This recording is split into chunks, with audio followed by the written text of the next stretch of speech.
¿Cómo te dan los números? Yo sé que vos medís todo, casa por casa, golpeás, puerta a te puerta, sentás con la gente. ¿Gana el gobierno? ¿Arrima el peronismo? ¿Está parejo? Hasta ahora Sí. nosotros no hemos visto en la sumatoria global Sí. ninguna encuesta que el gobierno no gane la elección. ¿En todas te da ganador? En todas me da ganador. ¿Por cuánto? Bueno, a ver, la última medición que hicimos, tenés que calcular que la marca La Libertad Avanza de Milei es una marca que mide sin proyección de indecisos, sin blancos, sin hacer todas esas eliminaciones que hay que hacer y proyecciones, alrededor de 36, 37 puntos. ¿36 o sea que, a cuánto? a 30, más o menos 29, 36 que es a el 30. peronismo kirchnerista, ¿no? Por decirlo de alguna manera, la acumulación, pero que después no siempre encuentra candidatos en las provincias, porque, a ver, como está fragmentado hoy, es una cosa muy técnica, pero hay que contarse a la gente, como está fragmentado hoy el sistema de partidos, salvo que tengas la presidencia, te cuesta mucho armar una propuesta. Para qué increíble, a nivel porque nacional, cualquier gobierno con el 36 a 30, como vos decís, baja 27 cambios. Bueno, pero es un gobierno Dice, que está proyectado, no, eso es casi arriba de 40. Bueno, por eso, pero entonces dice, no me importa si tengo que emitir un poco, ¿no? Total, las elecciones las gano, después haré. Y sin embargo, acá evidentemente hay un ADN que es distinto de otras veces. Vos sabés que un viejo político, que no voy a decir su nombre, me dio la enseñanza más importante que yo estaba trabajando, me dijo, ningún político cambia de fórmula. Porque la fórmula es la que lo llevó al éxito. Ninguno. No lo vas a ver. Si vos te das cuenta, mueren hasta el final con las botas puestas. Porque ¿quién le discute a un tipo que fue... A ver, ¿quién le discute a una Cristina Kirchner que fue 2 veces presidenta? Digo, adentro, ¿no? De los espacios. ¿Quién le discutía a Menem? Y la pregunta es, ¿quién le discute a Milei? Un tipo que era hace 4 años estaba sentado como yo acá y ahora es el presidente de la nación. Es difícil a esos tipos, no sé, que vaya para el trono y le diga, no, vos tenés que hacer las cosas diferentes. ¿Qué va a decir, Flaco? Yo llegué a presidente y vos quién sos. Esto nos genera un poco, no sé cómo decir la palabra, pero los incentivos están mal puestos porque a él le va bien cada vez que confronta. O sea, no hay ningún incentivo al consenso. Es que la gente lo y a vota negociar. porque confronta. Creo que eso es lo distinto que tiene de la vieja política. Es eso y eso es lo que le hace ganar también. El tema es que cuando vos confrontás, es como que venís con una pala y cavás una trinchera, ¿no? Cavás un pozo. Entonces, lo que siempre tenés que tratar cuando cavás ese pozo, ¿qué es? Salir. Que la mayoría quede de tu lado. Ah, claro. ¿No? Que no te quede Bueno. que no se te vayan del otro lado. Entonces, el riesgo de la confrontación es cuando no te va tan bien y la mayoría no queda de tu lado. La incertidumbre del año electoral, y acá sí le cedo a Iván, digo para ir una y una, es que el año electoral siempre pone en duda, bueno, ¿cuántos están de cada lado de esta grieta o de esta trinchera? Por eso yo digo que la incertidumbre tiene un desenlace. Pero es un desenlace solo de esa incertidumbre. Ojo, 2 cosas que van a quedar de estas elecciones. Milei no va a tener mayoría parlamentaria eso está claro, después del 10 de diciembre. Por lo tanto, va a tener que seguir hablando. Va a tener que seguir hablando, vetando. Pero la mayoría se logró en las 2 cámaras. Bueno, pero es un todo trabajo. lo que ha salido y ha funcionado se logró. Con Pero es un 39 trabajo. senadores, después 38 y también en diputados. Ayer fue, decíamos recién, un día negro con impacto económico. Lo pongo entre signos de interrogación. Pongamos la placa. Ya la placa lo dice todo. Hoy hubo un impacto en los mercados después de lo que pasó ayer en el Senado, que lo que dejó a la vista es que tal vez el gobierno por lo menos perdió el control en la Cámara Alta.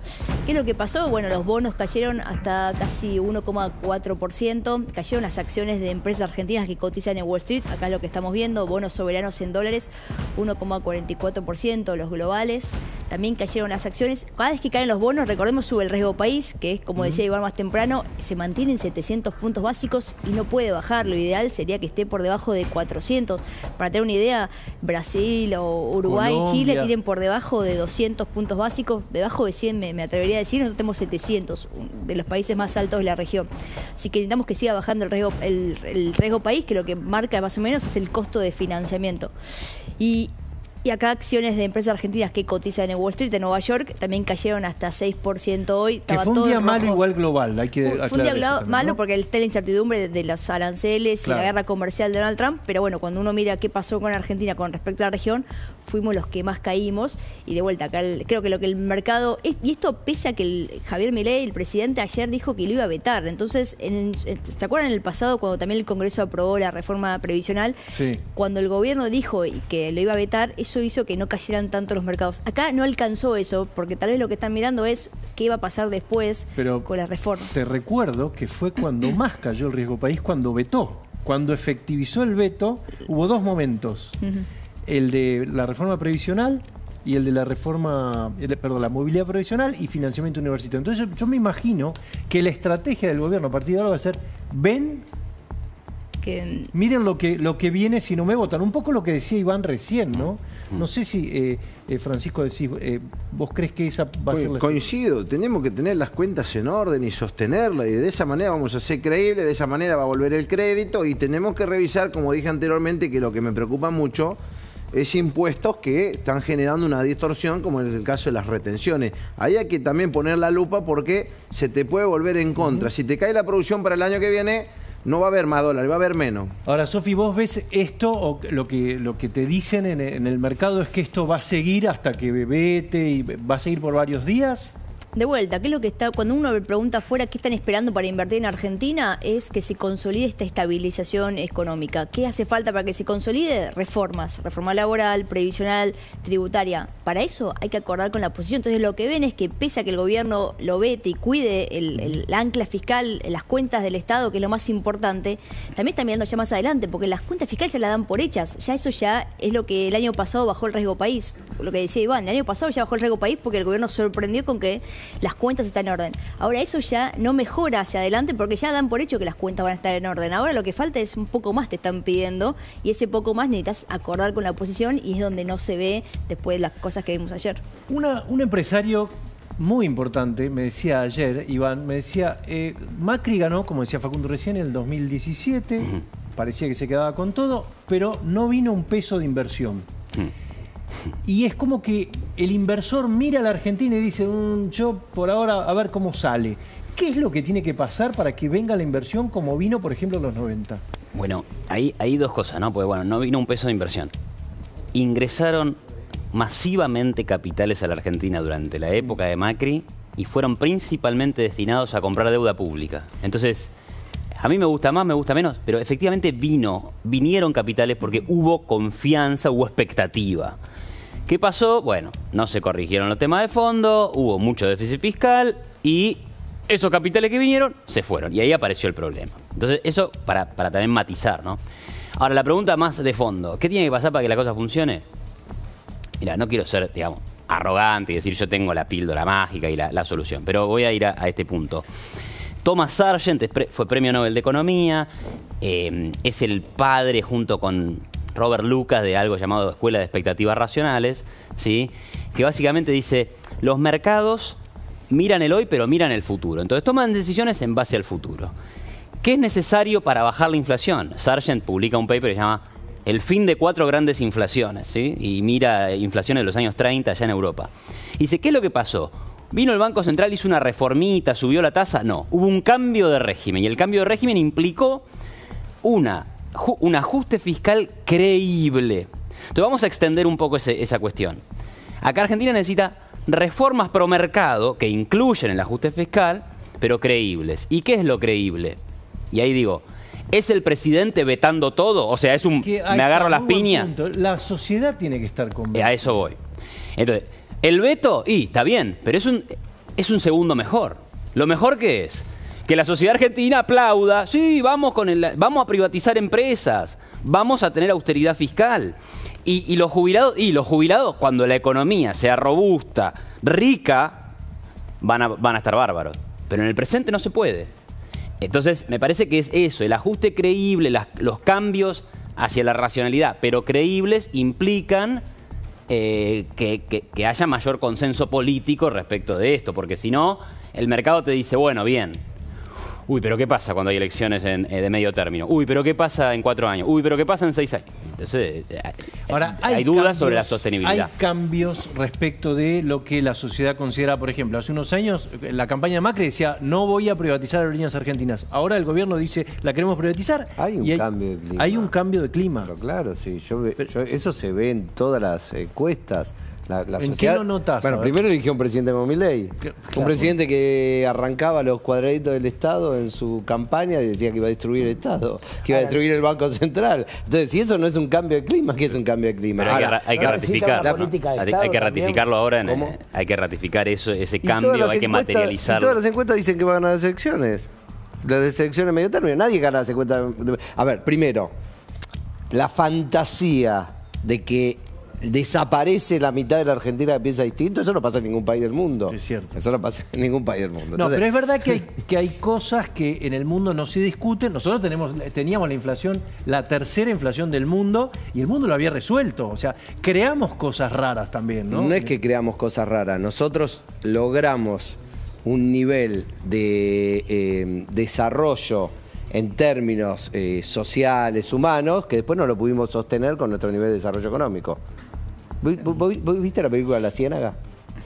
¿Te acordás? Una familia venida menos, que vivía en Salta, en una casa que estaba toda destruida, pero la casa tenía la pileta con el agua sucia. Nosotros somos eso, somos una casa que tiene todo, pero todo roto, y no nos decidimos si nos vamos a un dos ambientes o podemos generar los recursos suficientes como para arreglar esa casa. Claro. Y esa es la tensión de la Argentina. ¿Qué hacemos? Nos vamos a un dos ambientes y todos te dicen, pero no voy a tener pileta, no voy a tener ascensor, no voy a tener... Parte de esto que estamos hablando, habló Milei ayer en la bolsa, decía esto. Se nos suele acusar a los liberales de no tener corazón, de ser desalmados, de ser crueles. Y esto también es interesante porque es ver qué pasó con los pobres. Digo, que venga a decirme que soy cruel, el imbécil que los ocultó borrando las estadísticas, es bastante insultante por lo menos, o aquel que dijo que teníamos menos pobres que Alemania. Es complicado también para la oposición cómo tomar este discurso, ¿no? Lo que pasa es que tampoco nos tocó el mejor momento para construir los consensos que Iván está señalando se deberían construir en la Argentina para poder decir, bueno, nos ponemos de acuerdo con una serie de cosas, porque doy un ejemplo, en los 80 el peronismo, el radicalismo dialogaban, era otra política, era otro país, era otra sociedad. Hubo un momento. Hoy Yo no creo somos que el hubo un único, momento. claro, hubo un momento, ¿Sabés pero cuándo? no ¿cuándo? 2003. Bueno, esa era Y te una gastaste- oportunidad. Y perdiste, y te gastaste todos Esa era los una stocks. oportunidad. Pero hoy las sociedades no somos la única sociedad polarizada. Lo que pasa es que las otras sociedades quizás parten de pisos más altos, pero también les cuesta encontrar puntos de acuerdo. Miremos la política exterior de Estados Unidos. Gobierna Trump, va para un lado, gobierna Biden, va para el otro lado. Para un país que lo más importante es su política exterior. Igual el nivel de enfrentamiento que hay en el Congreso creo que no lo hubo nunca. Yo trabajé 25 años y el nivel de enfrentamiento entre legisladores que hay en este momento no lo hubo nunca, porque antes había, el salón redondito de alrededor de la sesión funcionaba, hablaban, dialogaban, y me parece que ahora se rompió mucho eso. Procesaron a Alberto Fernández y ahora hay una nueva novedad que sería sin jubilación de privilegio. Eso es lo que está pidiendo un grupo de legisladores. Yo no sé si esto puede prosperar. Vos me dirás, Francisco, si esto puede prosperar. Pero esto es lo que están pidiendo. Alberto Fernández en realidad tiene una jubilación de privilegio como tienen todos. Ahí está. Fue procesado por el delito de negociaciones incompatibles con el ejercicio de la función pública. Y hay otra. Bueno, si quieren recortar y bajan a los niveles de las provincias, ¿sabés lo que hay para recortar con la jubilación de privilegio? Legisladores porteños le solicitaron al director ejecutivo del ANSES que suspenda el pago de la jubilación de privilegio de Alberto Fernández. En realidad no sé cómo es jurídicamente esto. ¿Se puede recortar? No. No. Primero tiene que haber, estamos hablando de la causa de los seguros, Sí. me imagino. A ver, las pruebas están. Yo creo que tiene que haber seguro, condena para eso, ¿o no? Tiene que haber puede ser por condena, procesamiento. tiene que haber condena y doble conforme. Tiene que estar la condena y después una alzada debe confirmar esa condena y ahí podemos charlar de esto. Pero lo que están pidiendo me parece que legalmente y constitucionalmente no lo pueden hacer. No es así, no funciona así. Tiene que estar condenado. Y Albert, sí, a ver, poneme el tuit de Alberto Fernández. Dale, a ver.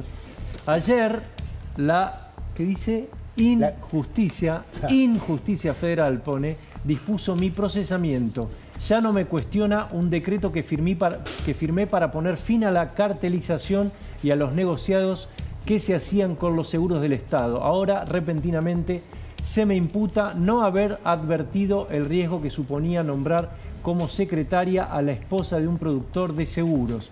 Entiendo que la decisión judicial fuerza la interpretación de pruebas con el solo propósito de mantenerme arbitrariamente ligado al proceso.